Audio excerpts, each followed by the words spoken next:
selama isolasi itu saya bawa pulang ke rumah. Di rumah itu juga setiap saya habis ngirim gosen itu laporan gitu pengasuh saya itu, Bu, alhamdulillah stok asinya melimpah gitu, adik minumnya banyak, ibu yang semangat ya. Wah, saya itu rasanya iya baru ini yang bisa saya berikan gitu kan, karena nggak bisa menekap, nggak bisa menyusui secara langsung, tapi masih bisa memberikan ASI meskipun jauh gitu. Jadi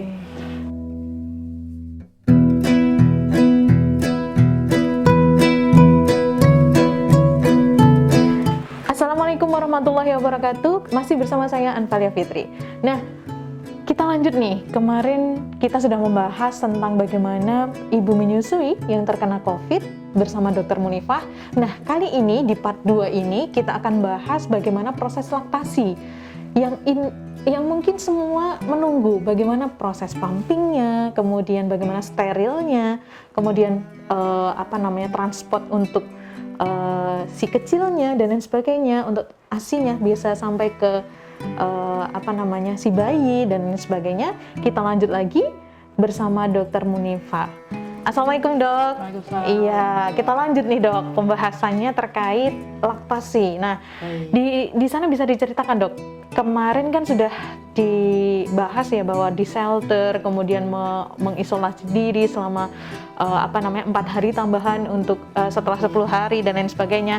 Nah, itu, Dok, proses laktasinya sendiri bisa diceritakan di sana fasilitasnya bagaimana sampai ke si bayinya. Monggo, Dok. Ya.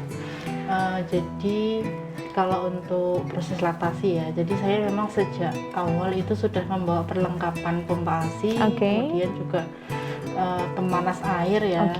Mungkin sederhana, bukan kayak sterilan khusus, tapi saya kira cukuplah untuk mensterilkan, karena kan saya juga nggak selamanya di situ ya. Yang penting disteril. Jadi steril itu kan prinsipnya dipanaskan, jadi setiap 24 jam ya, karena ASI itu kan bisa digabung di satu hari, artinya sebelum lebih dari 24 jam itu bisa digabung. Jadi setiap 24 jam sekali saya cuci alat sterilnya, kemudian saya mompanya waktu itu 4 kali sehari. Satu hari. Jadi setiap pagi habis subuh, kemudian jam makan siang itu jam 12-an. Setelah makan siang ya, Dok? Siang, terus kemudian sore sekitar jam 5 sebelum maghrib lah, sama sebelum tidur. Itu kurang lebih rutin ya 4 kali itu, dan alhamdulillah sekali pumping itu sekitar 300 cc ya, 250 ya, Dok? sampai 300, alhamdulillah. 250 sampai 300. Jangan-jangan di shelter lebih banyak, Dok, ininya? 2 botol. Sekali pompa 2 botol. Jadi sehari itu kurang lebih 8 ya. Nabungnya kurang lebih 8. Sebenarnya tergantung penyimpanannya juga sih. Kadang kan ada kantong ASI yang muatnya banyak 200. Kadang ada yang cuma 120. Karena waktu itu saya bawanya juga terbatas. Jadi ya seadanya gitu, karena kan lagi nggak di rumah gitu. Akhirnya waktu di kos masih cukup lah persediaannya. Terus saya mikirnya kayaknya perlu beli lagi nih buat sampai seminggu ke depan, 10 hari ke depan gitu.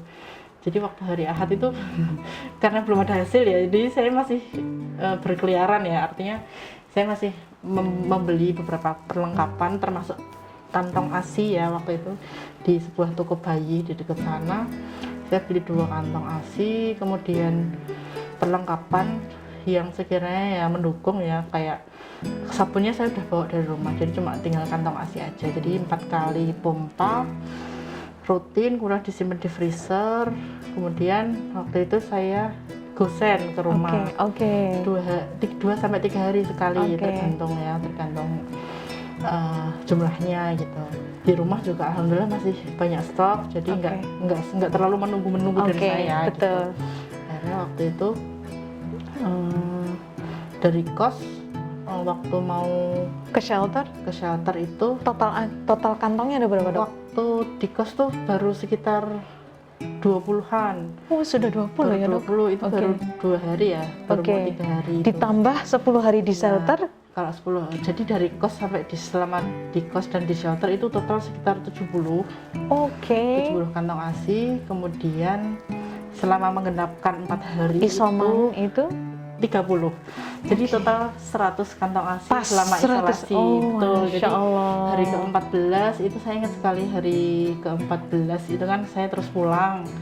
Nah, sorenya itu sempat pumping, dapat 3 botol, dan itu adalah botol ke-98, 99, dan 100. Masya Alhamdulillah Allah. benar-benar 100. Selama isolasi itu saya bawa pulang ke rumah. Di rumah itu juga setiap saya habis ngirim gosen itu laporan gitu pengasuh saya itu, Bu, alhamdulillah stok asinya melimpah gitu, Masya adik Allah. minumnya banyak, ibu yang semangat ya. Wah, itu rasanya Masya Allah. iya baru ini yang bisa saya berikan gitu kan, Oke. karena nggak bisa menekap, nggak bisa menyusui secara langsung, tapi masih bisa memberikan ASI meskipun jauh gitu.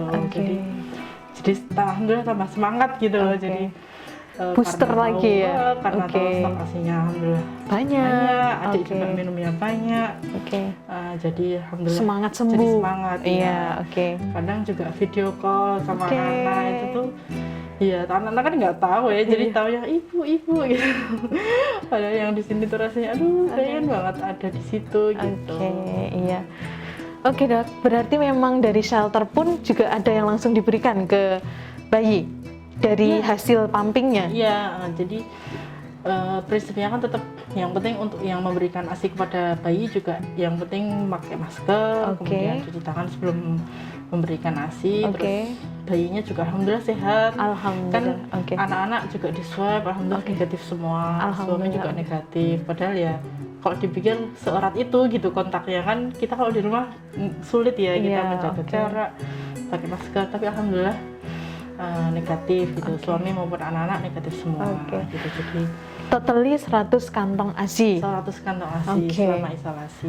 Dan ini terbukti ya teman-teman, bukan karena kita kemudian takut untuk kemana-mana, kemudian tidak ketemu keluarga, juga tidak, karena kita nggak tahu yang mana nih yang membawa virus kan begitu. Yang penting tetap atuhi protokol kesehatan. Mungkin zaman dulu itu kalau ada ada rumah begitu, di luar pasti ada tempat untuk cuci, artinya ada kalau bahasa Jawanya itu padasan ya.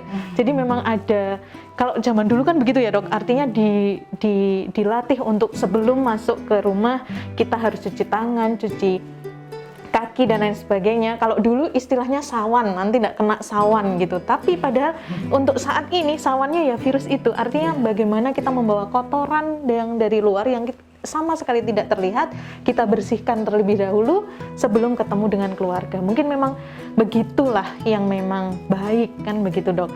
Artinya ini juga membuktikan dok.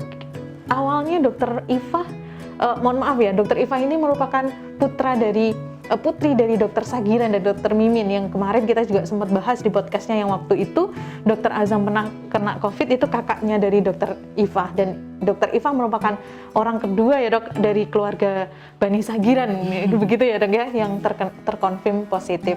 Jadi memang ini sekali lagi membuktikan bahwa kita nggak tahu kita dapatnya dari mana, tapi kita konfirm positif, kemudian kita alhamdulillahnya dokter gejala ringan kan begitu. Kalau kakak dulu kan memang agak berat ya dok, sampai mau dipasang ventilator dan lain sebagainya kayak gitu ya. Jadi memang ini benar-benar menjadi pelajaran untuk kita saling mengambil manfaat saja. Artinya kita harus memproteksi diri kita sedemikian hingga supaya kita juga aman untuk keluarga masing-masing kan begitu. Baik, untuk sekali lagi untuk program laktasi atau konsultasi konselor ASI bisa telepon ke Rumah Sakit Nur Hidayah.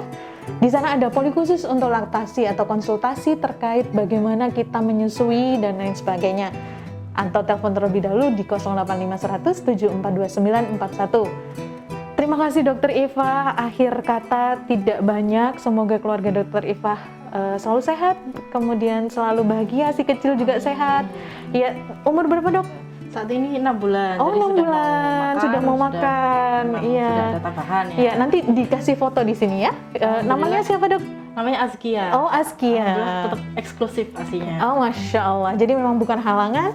Bagaimanapun juga pasien terkonfirm, di sana juga terfasilitasi. Bagaimana kita menjaga supaya ASI itu juga steril. Mungkin next kita akan coba, Dok, bagaimana caranya tutorial bagaimana cara untuk memberikan simulasi ketika kita mau pumping, kemudian kita mau menyimpan, kemudian dan lain sebagainya. Kita mungkin akan memberikan edukasi sedikit kepada ibu-ibu, dan juga yang terkonfirm positif saat ini yang masih di shelter maupun isoman, tetap semangat karena terbukti bahwa COVID itu ya memang bisa sembuh. Artinya tidak semuanya itu bergejala berat, dan semangat untuk sembuh pastinya tetap mengharap ridha Allah supaya kita diberi segera sembuh, kan begitu. Makasih Dok sekali lagi, terima kasih waktunya sudah mengganggu. Teman-teman jangan lupa like, subscribe, dan klik tombolnya, dan juga nanti follow IG dari Rumah Sakit Nuri Hidayah Bantul. Saya Anfalia Fitri pamit, wassalamualaikum warahmatullahi wabarakatuh.